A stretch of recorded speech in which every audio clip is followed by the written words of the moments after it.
Semiconductor தயாரிப்பில் 1.5 லட்சம் கோடி ரூபாய் முதலீடு செய்யப்பட்டுள்ளது. உத்தரப்பிரதேசத்தில் செமிகான் இந்தியா மாநாட்டை தொடங்கி வைத்து பிரதமர் நரேந்திர மோடி பெருமிதம்.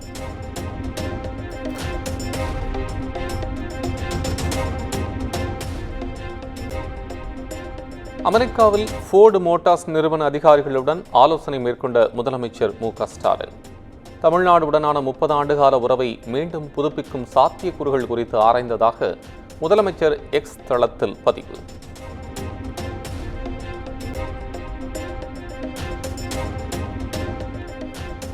அரசு பள்ளி நிகழ்ச்சியில் மாற்றுத்திறனாளிகளை அவதூறாக பேசிய வழக்கு.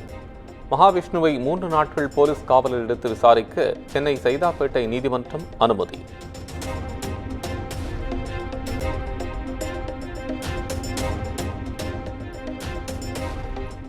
பணியில் தொய்வு காட்டிய வருவாய்த்துறை அதிகாரி சஸ்பெண்ட் செய்யப்பட்டதற்கு தமிழ்நாடு வருவாய்த்துறை அலுவலர்கள் சங்கம் கண்டனம். அமைச்சர் உதயநிதியின் செயல் அலுவலர்கள் நெஞ்சில் வேலை பாய்ச்சுவது போல் உள்ளதாகவும் கருத்து.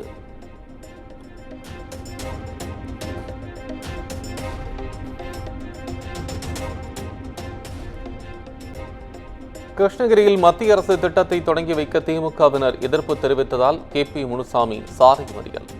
திமுக அரசு அதிகார மமதையில் அராஜக போக்குடன் செயல்படுவதாக எடப்பாடி பழனிசாமி விமர்சனம்.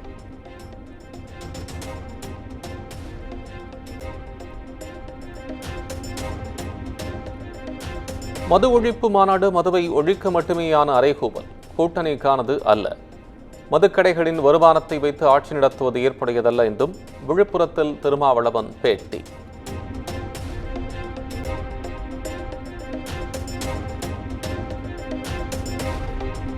மது ஒழிப்பு மாநாட்டிற்கு திருமாவளவன் முறையாக அழைத்தால் கலந்து கொள்வது குறித்து முடிவெடுப்போம். தேமுதிக பங்கேற்பது குறித்த கேள்விக்கு விஜய பிரபாகரன் கருத்து.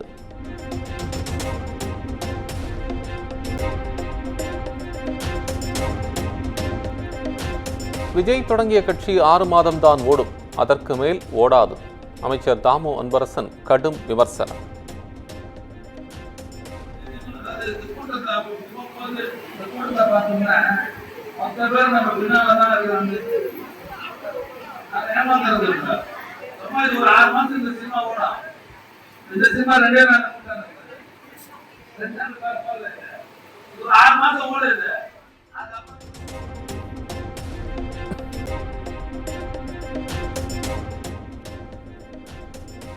சட்டவிரோத பணப்பரிமாற்ற வழக்கில் சிறையில் அடைத்த உத்தரவை ரத்து செய்ய கோரிய ஜாஃபர் சாதிக்கின் மனு தள்ளுபடி செய்து சென்னை உயர்நீதிமன்றம் உத்தரவு.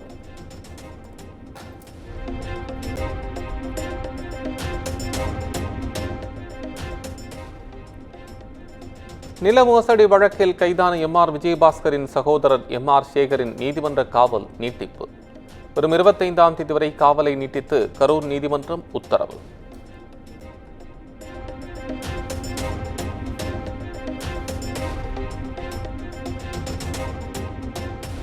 குரூப் 4 தேர்வு காலி பணியிடங்கள் எண்ணிக்கையை அதிகரித்து டிஎன்பிஎஸ்சி உத்தரவு.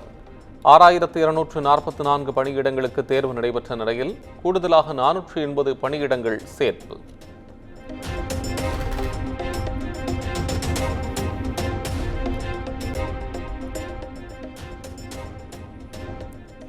மதுபோதையில் கல்லூரி மாணவர் மற்றும் சிறுவனை தாக்கியதாக புகார் அளிக்கப்பட்ட விவகாரம். பிரபல பாடகர் மனோவின் மகன்கள் மீது வலசரவாக்கம் போலீசார் வழக்கு பதிவு.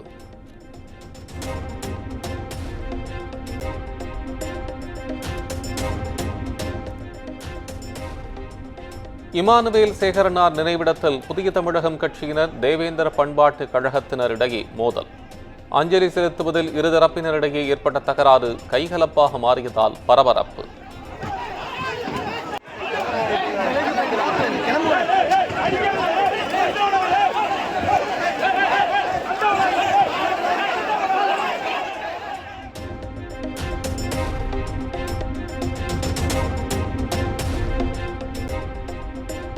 வேலூரில் சிறை கைதி அடைத்து வைத்து தாக்கப்பட்ட விவகாரம். மத்திய சிறையில் சிபிசிஐடி போலீசார் நடத்திய 8 மணி நேர சோதனை நிறைவு.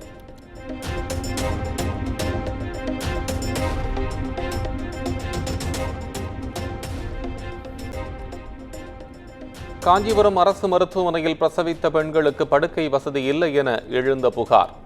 குமுதம் செய்தி எதிரொலியாக படுக்கை வசதி ஏற்படுத்தி கொடுத்த மருத்துவமனை நிர்வாகம்.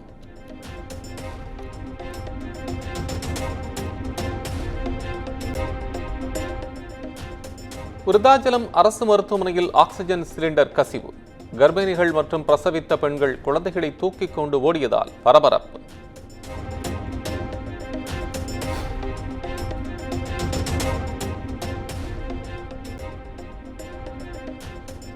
நடுக்கடலில் மீன்பிடித்துக் கொண்டிருந்த நாகை செருதூர் மீனவர்கள் மீது இலங்கை கடற்படை கப்பலை மோதி தாக்குதல்.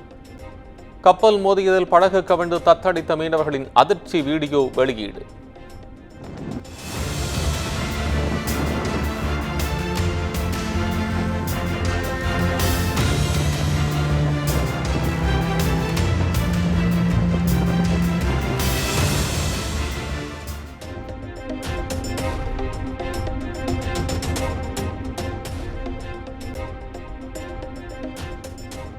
இலங்கை கடற்படையால் கைது செய்யப்பட்ட பாம்பன் மீனவர்கள் 35 பேரின் காவல் நீட்டிப்பு.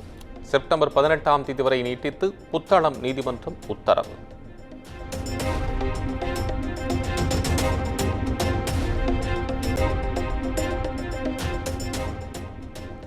₹6,000 கோடி நியோமேக்ஸ் மோசடி வழக்கின் விசாரணையை விரைவுபடுத்த உயர்நீதிமன்ற மதுரை அமர்வு உத்தரவு.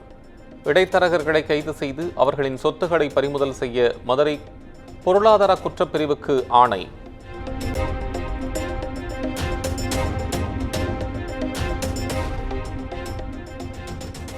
சுங்குவார் சத்திரம் சாம்சங் தொழிற்சாலை ஊழியர்களின் கோரிக்கை நிராகரிப்பு. பேச்சுவார்த்தை தோல்வியடைந்ததால் 4வது நாளாக போராட்டம் தொடரும் என தொழிலாளர்கள் அறிவிப்பு.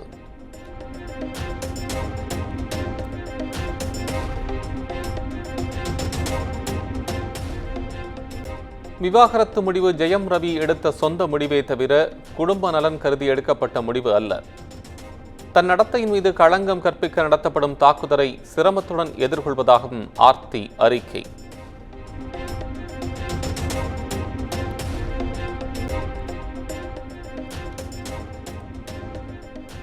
ஓணம் பண்டிகையை முன்னிட்டு சபரிமலை ஐயப்பன் கோவிலில் 13ஆம் தேதி நடை திறப்பு.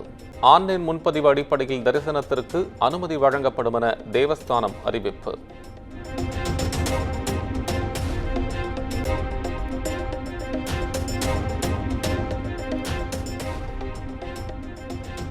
டெல்லி முதலமைச்சர் அரவிந்த் கெஜ்ரிவாலின் நீதிமன்ற காவல் செப்டம்பர் 25ஆம் தேதி வரை நீட்டிப்பு. புதிய மதுபான கொள்கை வழக்கில் டெல்லி நீதிமன்றம் உத்தரவு.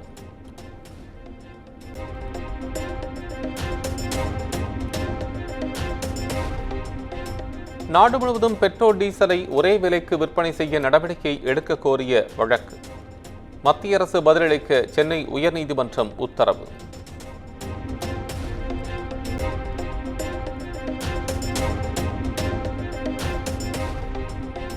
ஹரியானா மாநிலம் ஜுலானாவில் வேட்புமனுவை தாக்கல் செய்தார் காங்கிரஸ் வேட்பாளர் வினேஷ் போகத்.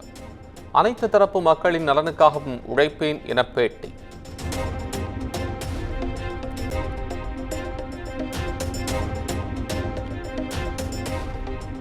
ஜம்மு காஷ்மீரின் உதம்பூரில் 3 தீவிரவாதிகளை என்கவுண்டர் செய்த பாதுகாப்பு படையினர். ஒரு வாரத்தில் சட்டப்பேரவை தேர்தலுக்கான முதற்கட்ட வாக்குப்பதிவு நடைபெறவுள்ள நிலையில் நீடும் பதற்றம்.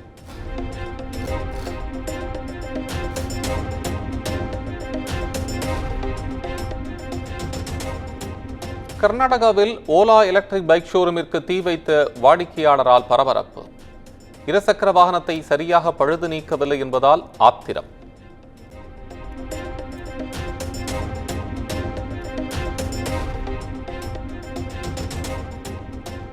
அமெரிக்க அதிபர் தேர்தலில் போட்டியிடும் ட்ரம்ப் கமலா ஹாரிஸ் இடையே நேரடி விவாதம். அமெரிக்காவில் இதே அரசியல் சூழல் நீடித்தால் 3ஆம் உலகப் போர் உருவாகும் என ட்ரம்ப் பரபரப்பு குற்றச்சாட்டு.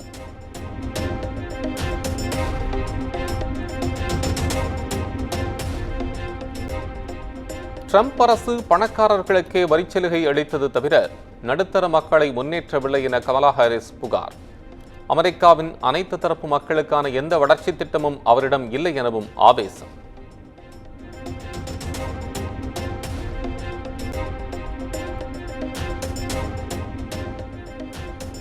பிரபல பாப் பாடகி டெய்லர் ஸ்விஃப்ட்டுக்கு குழந்தை பேறு தருவதாக எலான் மஸ்க் சர்ச்சை கருத்து.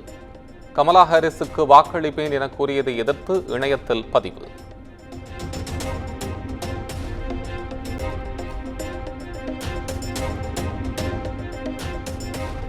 சென்னையில் விறுவிறுப்பாக நடைபெறும் தெற்காசிய ஜூனியர் தடகள சாம்பியன்ஷிப் போட்டி. மகளிர் உயரம் தாண்டுதலில் இந்தியாவின் பூஜா தேசிய சாதனையுடன் தங்கம் வென்று அசத்தல்.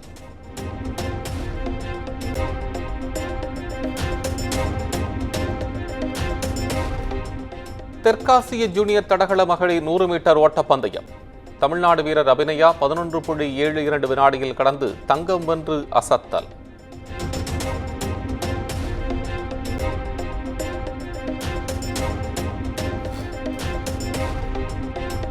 நெல்சன் தயாரிப்பில் கவின் நடிப்பில் உருவான பிளடி பெக்கர் திரைப்படம். நான் யார் என்ற படத்தின் முதல் பாடல் 13ஆம் தேதி மாலை வெளியீடு என அறிவிப்பு.